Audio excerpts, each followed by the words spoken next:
Hello, this is African American Tarot, and I wanted to just give folks a look at the cards inside.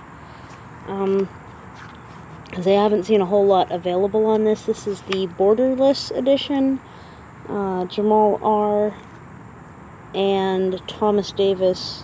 I've seen on other decks that it differentiates that Jamal R. is the author, which I'm guessing is for this little book, and that Thomas Davis is the artist, and I'm having a lot of trouble looking up to find out who Thomas Davis is, or Jamal R., because that's kind of not very specific, but the deck's beautiful, very different, and so there's two changes I made to the order that it came in.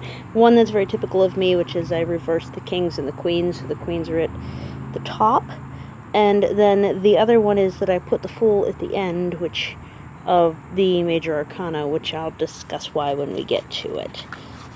So this is the back of the cards. It's like a zebra pattern, I think. And then right away you see the Magician. Just kind of go through them. I feel like the major arcana was... except for a couple of exceptions, is really close to, like, you can look at it and know which card you're looking at.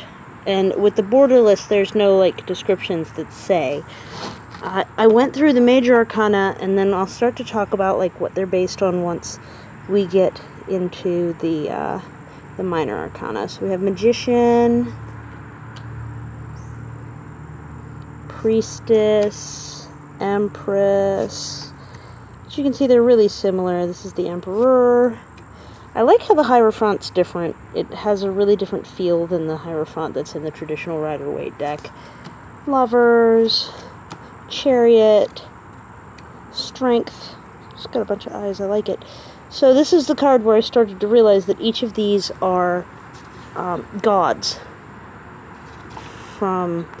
Now, I have to admit, I have no idea why the word American is in this deck, because there's really, it's African tarot. It's historic African-based.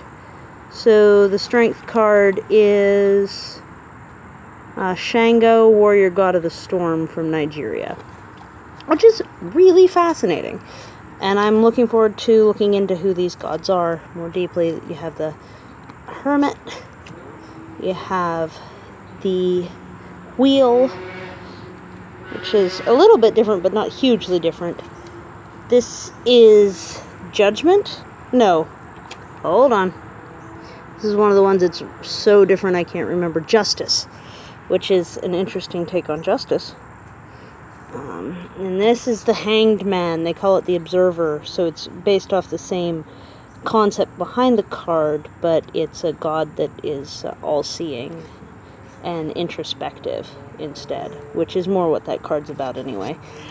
And the Death card, this is Temperance, which I had to look up. I didn't know. This is the Devil card. I like that one. This is the Tower card. It's like a pestilence and destruction god. This is the Stars. There's a goddess that is being depicted. The Moon. The Sun. Really cute kids. Judgment. So Judgment is Liza.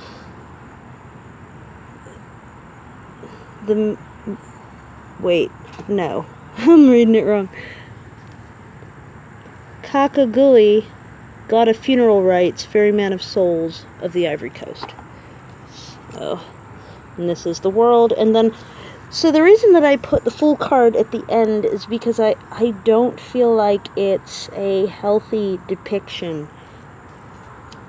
You can kind of see this, like, it's just, there's a lot problematic about this image. Like, a lot. And while I'm really liking the deck overall, I feel like this is just, there's just too much similar to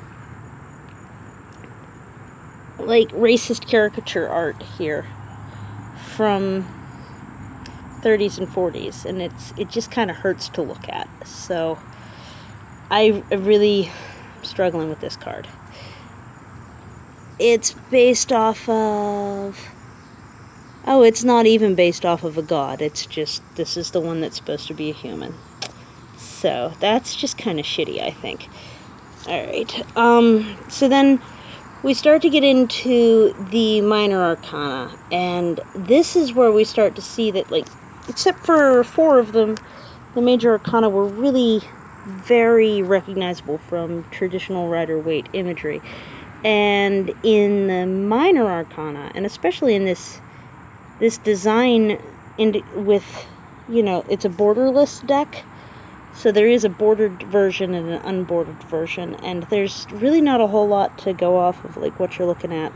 So I found it a bit difficult. But this is where you start to actually get a few Americans involved, too. So this is the Ace of Cups, basically, and it's a goddess depiction again. There's no hand holding a chalice, it's a person. And then so the Two of Cups, and the booklet describes, like, which god or goddess is the focal point, and then which historic American person is.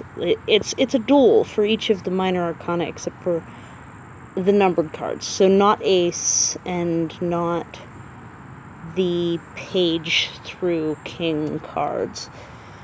So this is, for example, the Two of Cups, if I can get to the right page here, is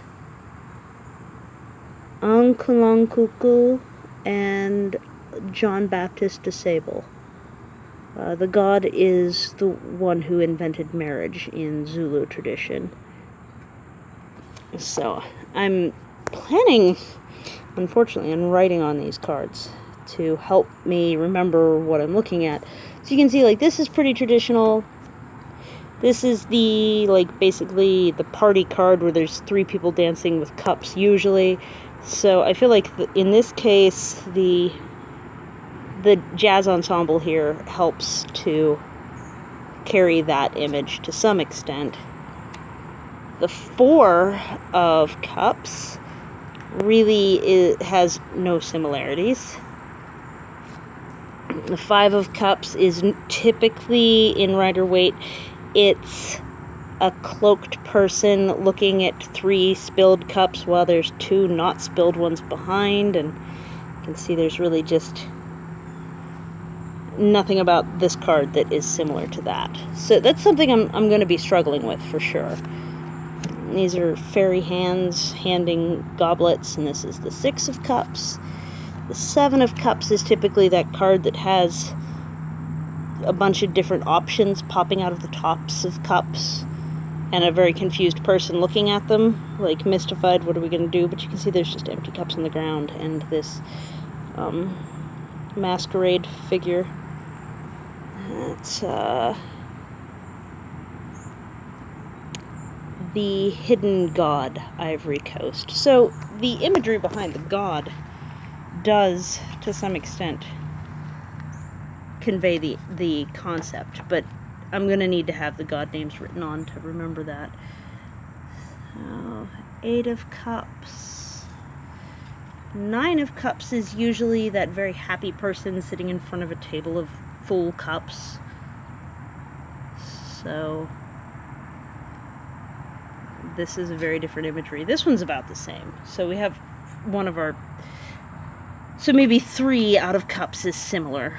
This has enough similarity. It's usually 10 cups across a rainbow and a happy family rejoicing. So this is a happy group rejoicing, holding their own cups, and the rainbow serpent has spiritual meaning of... and it doesn't say, so I'm going to have to look all of these up in order to know. Alright, so this is the page, they call it the Knave? Yeah. The Page of Cups. The Knight of Cups.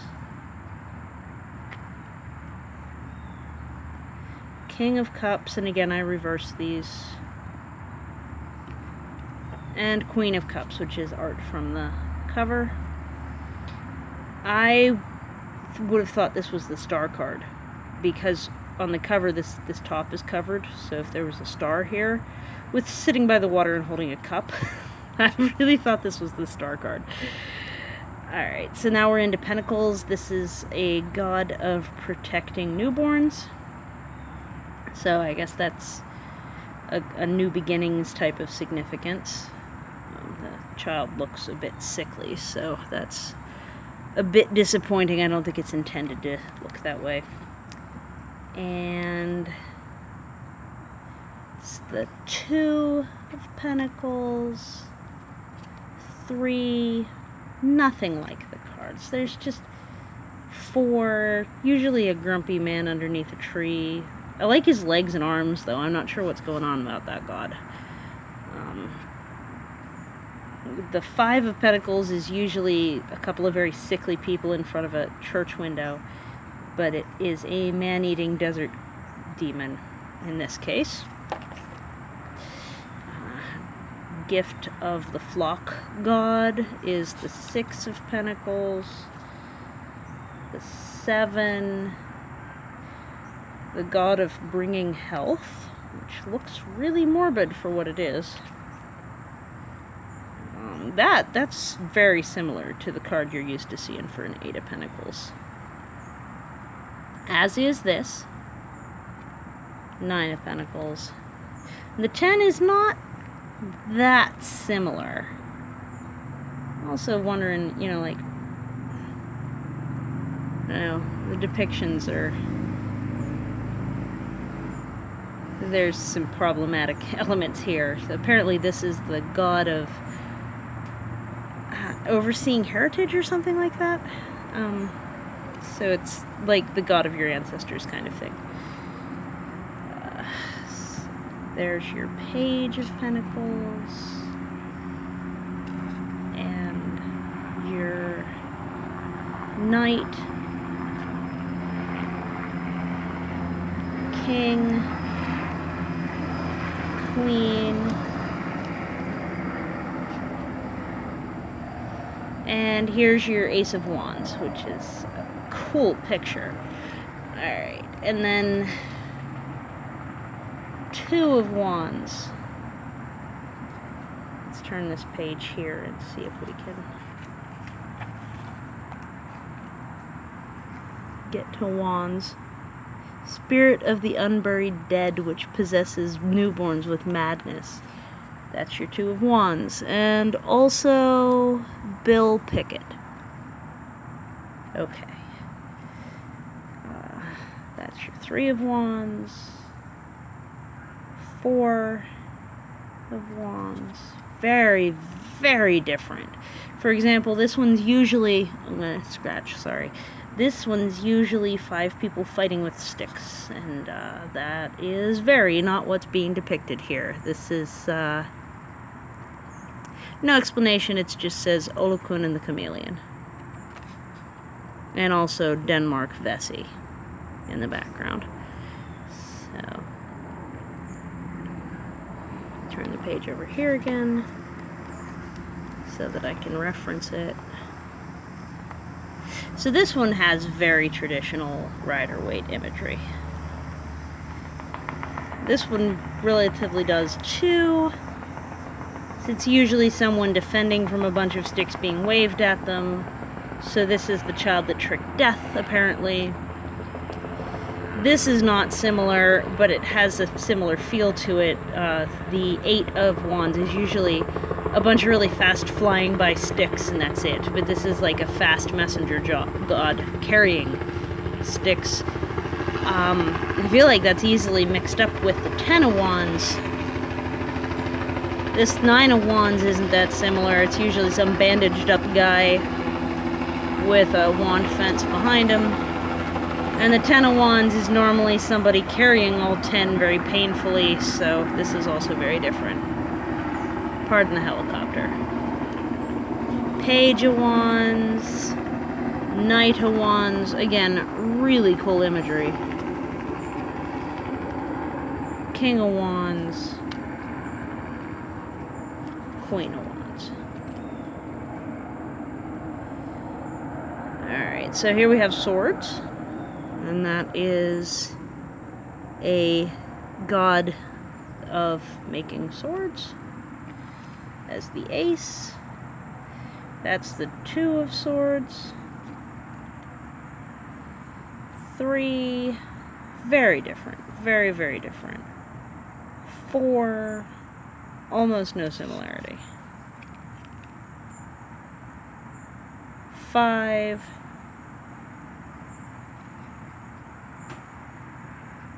not the same at all. Like, there's nobody getting killed in the 5 of Swords card, typically, so that's different. 6,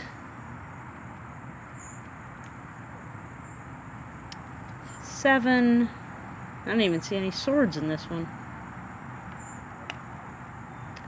8, normally the blindfolded person who's surrounded by swords and trying to walk between little cricks of water, not the same at all. Apparently that demon in the back is the focus of this card. And 9, normally someone waking up from a nightmare with swords mounted on the wall. And 10, somewhat the same, but definitely not the usual, like, human with the back full of swords, but that's kind of close. And then there's your page. And knight. And king. Whoop, and queen. So, nice deck. I wanted to do that overview primarily because the pictures out of the deck that are shown when you're looking it up online are a lot of the major arcana, which are recognizable, and I had hoped that I would be able to use this still as a beginner deck without a whole huge amount of mental leap. And once I get into the numbered cards, I'm finding, for example, that that's for sure not the case.